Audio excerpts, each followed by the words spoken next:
వాడు ఎక్కడ చచ్చినా పర్లేదు, మన చట్టాలు ఇలా ఉన్నాయి కాబట్టి ఇటువంటివి తెలిసిన కొంతమంది అంటే ఫస్ట్ ఏదో రకంగా వీళ్ళు లీగల్ దీంట్లోకి ఎంటర్ అయినప్పుడు ఓహో మనకి ఇంత ఫెసిలిటీస్ ఉన్నాయా, ఓకే వాడుకుందాం బ్రహ్మాండ. అండ్ ఆవిడ మాటల్లో ఒకటి మాట, ఏ డిఎస్పీ ఏసీ వస్తాడో చూడు నేను మాట్లాడతాను వాళ్ళతోటి అంటే. అక్కడ ఆడవాళ్ళు మాట్లాడుతుంటే బేసికలీ ఏంటంటే ఆడవాళ్ళే డీల్ చేయాలి, ఆడవాళ్ళ స్టాఫ్ తక్కువ మనకి, కాబట్టి వీళ్ళకి గట్టిగా ఏం మాట్లాడలేరు.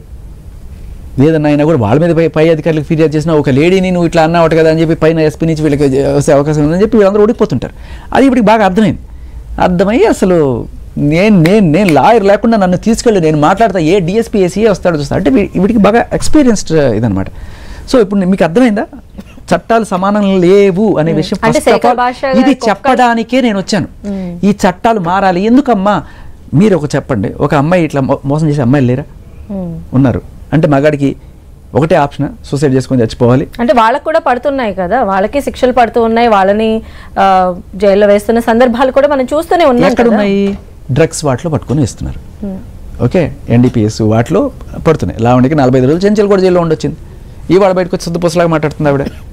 అలాగే ఇంకో కొంతమంది ఎవరైనా సరే డ్రగ్స్ కేసులో పడుతున్నాయి తప్ప మామూలు కేసెస్లో పడట్లా. ఆ పడట్లేదంటే కూడా చాలా అంత క్లియర్ కట్ ఎవిడెన్స్ ఉండి అంత చేస్తే తప్ప ఇప్పుడు that's a clear cut evidence. ఇప్పుడు లావణ్యకి డ్రగ్స్ ఉంది, ఆవిడ జైలుకి వెళ్ళొచ్చారండి. ఇప్పుడు మస్తాన్ సాయి కూడా డ్రగ్స్ టెస్ట్ చేశారు, దానికి సంబంధించి ఆయన పాజిటివ్ వచ్చింది కదా. అవును, ఆయన జైల్లోనే ఉన్నాడు కదా. ఆయన ఇంతకుముందే ఇదే కాదు, వరలక్ష్మి కేసులో ఫస్ట్ మస్తాన్ సాయి లావణ్య ఇద్దరు కూడా జైల్లో వెళ్లాల్సిన పరిస్థితి. కానీ ఏదో స్టేషన్ బెయిల్ ఏదో తెచ్చుకున్నారు. లావణ్య అయితే అబ్స్కాండ్ అయిపోయింది. అబ్స్కాండ్ తిరుగుతుందని చెప్పి పోలీసులు ఏం చేశారు, ఆవిడని పట్టుకోవడానికి ట్రై చేస్తే ఆవిడ ఢిల్లీ నుంచి హైదరాబాద్ ట్రైన్లో వస్తున్నప్పుడు ట్రైన్ దిగంగానే ఆవిడ లొకేషన్ ఏదో ట్రాక్ చేసి పోలీసులు వెళ్ళి పట్టుకున్నారు. సర్ప్రైజింగ్లీ ఈ కేసులో పట్టుకుంటే, వరలక్ష్మి కేసులో పట్టుకుందామని ఆవిడ దగ్గరికి వెళ్తే ఆవిడ దగ్గర మెత్ దొరికింది. మెత్ అనేది abandon drug substance which is around 5 grams ఎంతో దొరికింది. సో ఇమీడియట్గా పట్టుకుని రిమాండ్ చేశారు ఆవిడని. కేసు అయింది, 45 రోజుల చెంచల్ కూడా జైలు పోయింది. అది శిక్ష కాదమ్మా, రిమాండ్. అసలు శిక్ష పడితే 10 ఏళ్ళు పడుతుంది దానికి, డ్రగ్స్ ఇలాంటి మాదక ద్రవ్యాలు చేస్తున్నందుకు. సో ఇప్పుడు ఆ కేసు ఈ కేసు విట్టించి తప్పించుకోవడానికి నన్ను వాళ్ళు పట్టించారు వీళ్ళు పట్టించారు అని చెప్పి నిలదీసి తప్పించుకునే ప్రయత్నం. బట్ ఇది మళ్ళీ డైవర్ట్ అవుతున్నాం. అసలు డైవర్ట్ అవటం కాదు, ఇప్పుడు మస్తాన్ సాయి విషయంలో కూడా పోలీసులు చట్టాలు అన్ని తన పని తాను చేసుకుని వెళ్తున్నాయి కదా. అంటే మీరు అన్నారు మేలుకి సరైన మేలుకి, అయ్యో మస్తాన్ సాయి పరిస్థితులు జరుగుతాయి, మగాడికి జరిగేదే అది కదమ్మా. మస్తాన్ సాయి విషయంలో ఖచ్చితంగా జరుగుతాయి, మగాడు కాబట్టి. ఇప్పుడు మస్తాన్ సాయికి డ్రగ్ టెస్ట్ చేసి లావణ్యకి ఎందుకు టెస్ట్ చేయలేదు చెప్పండి? అవి వెళ్ళొచ్చారు కదా ఆల్రెడీ, దానికి సంబంధించి ఆవిడ ఆ కేసుని నిన్న జరిగిన కేసులో మస్తాన్ కాదు అప్పుడు జరిగిన, ఆ తర్వాత జరిగిన వరలక్ష్మిలో టెస్ట్ చేయాల, తర్వాత రెడ్ హ్యాండెడ్ దొరికినప్పుడు టెస్ట్ చేయాల. నిన్న వీళ్ళిద్దరూ కలిసి పార్టీ చేసుకొని మస్తాన్ సాయి ఏదో ప్లాన్ చేయడానికి వెళ్ళాడు అనుకుంటున్నారు కదా, ప్లాన్ చేయాలనుకుంటే డ్రగ్ దొరకాలి కదా, అక్కడ డ్రగ్ దొరకాలి. అంటే మస్తాన్ సాయి మనకి ఇక్కడ లావణ్య పైన ఆమె డ్రగ్ అడిక్ట్ అని చెప్పి ఎలాంటి ఆరోపణలు కూడా చేయలేదు కదా అతను. ఎందుకు చేయలేదు? మీరు ఆడియో వినండి. నిన్న చేయలేదు కదా, నిన్న అతను చేశాడు. ఇద్దరం కలిసే చేశాము, నాకు మాత్రం ఎందుకు డ్రగ్ టెస్ట్ చేస్తారా, ఆవిడకి చేయండి అంటే చేయలే పోలీసులు. మీకు అర్థమవుతుందా వివక్ష?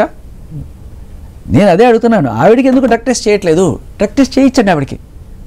నిజంగా ఇన్ని శుద్ధపోసలేని మాటలు చెప్తున్నారు కదా, ఒక్కసారి డ్రగ్ టెస్ట్ చేస్తే తెలుసు. మీరేమనుకుంటున్నారు దీనికి సంబంధించి, ఎందుకు చేయట్లేదు అంటే మీరేమనుకుంటున్నారు? ఒకటి లేడీ అనే ఒక కవర్లో, ఇంకొకటి నేను విక్టిమ్ని, నన్ను బలవంతంగా నాకు అలవాటు చేశారు, నాకు బలవంతంగా ఇచ్చారు.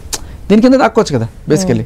నేను అమ్మాయిని కాబట్టి నన్ను బలవంతంగా నా న్యూడ్స్ పెట్టుకొని నన్ను బ్లాక్మెయిల్ చేసి నాకు బలవంతంగా డ్రగ్స్ ఇచ్చి నన్ను దీంట్లోకి దింపారు. బాగుంది కదా కదా. అదే నిజమై కూడా ఉండుండొచ్చు కదా. చాలా మంచి ప్రశ్న. దీనికి సంబంధించిన అద్భుతమైన సాక్ష్యం మీకు చెప్తా. ఇప్పుడు ఆవిడ హైదరాబాద్కి వచ్చారు ఢిల్లీ నుంచి వచ్చినప్పుడు ఆవిడ బ్యాగ్లో డ్రగ్స్ ఏవో ఉన్నాయో లేదో ఎవరికి తెలియదు బేసికలీ. ఆవిడ నిజంగా అమాయకురాలైతే ఆవిడని ఏదో ఇరికించడానికి ప్రయత్నం చేసి ఉంటే ఎవడో సరే ఆవిడ అసలు ఫస్ట్ ఆఫ్ ఆల్ ఆవిడ ఢిల్లీ నుంచి హైదరాబాదు ఫ్లైట్లో కాకుండా దీంట్లో ఎందుకు వచ్చారు? ఎందుకంటే ఫ్లైట్లో వస్తే ఎయిర్పోర్ట్లో చెక్ఇన్లో దొరికిపోతుంది డ్రగ్స్ ఉంటే అని. సరే అది పక్కన పెడదాం, ఆవిడ పాప అమాయకురాలే అనుకుందాం. ఆవిడ ఒక్కతే వచ్చింది. ఆవిడ వచ్చినప్పుడు దిగుతున్నప్పుడు చేసినప్పుడు ఇరికించాలనుకుంటే ఎవడో వచ్చి రాత్రి ఆవిడ నిద్రపోతున్న టైంలో బ్యాగ్ జిప్ ఓపెన్ చేసి దాంట్లో 4-5 డ్రగ్ ప్యాకెట్లు పెట్టేసి జిప్ వేసేసి వెళ్ళిపోయాడు అనుకుందాం. పాపం ఇరికిచ్చారు కదా మీరు దృష్టిలో, అది ఎందుకు నిజం కాకూడదు అది కూడా అనుకుందాం. ఆవిడ దిగింది. పాపం దిగంగానే పోలీసులు వచ్చి రావాలమ్మ మీరు జస్ట్ చెకింగ్ చేయాలి, ఓపెన్ చేయండి అన్నారు. సో మీ దగ్గర లేవని మీకు తెలుసు, పాపం మీరు అన్నట్టు అమాయకురాలు కదా, ఓపెన్ చేయండి అని చెప్పారు. చెప్పగానే అమాయకురాలా లేకపోతే ఆవిడే నిందితురాలా అనేవి చట్టాలు చూసుకుంటాయి కదా. అయ్యుండొచ్చు కదా అని మీ ముందు క్వశ్చన్, అవును. అయ్యుండొచ్చు కదా అనే అవును, క్వశ్చన్కి ఇది రిప్లై. definitely కూడా మరి. సో ఇలా ఓపెన్ చేసి జనరల్గా ఏం చేస్తారు, ఓపెన్ చేసేసి చూడండి సార్ అంటాం, ఎందుకంటే మనం అమాయకురాలం కదా. కానీ ఈవిడేం చేసింది, హై ముట్టుకోవడానికి వీల్లేదు, మా అమ్మ నాన్న రావాలి, పెద్ద వేరంగం చేసింది అక్కడ.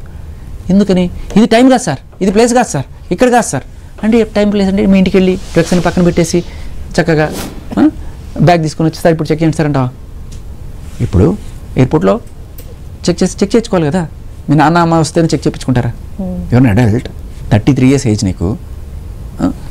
సో బేసికలీ ఇప్పుడు చెప్పండి, మీరు ఇందాక అడిగారు కదా అయ్యి ఉండొచ్చు కదా, ఇప్పుడు ఏమై ఉండొచ్చు చెప్పండి, మీరు చెప్పండి సరదాగా ఏమై ఉండొచ్చు. ఓకే, డిస్కస్ చేద్దాం. అంటే మీకు ఒపీనియన్ అయితే చెప్పరు. పోలీసుల వ్యవహార శైలి పైన కూడా మీకు ఏమైనా డౌట్స్ ఉన్నాయా?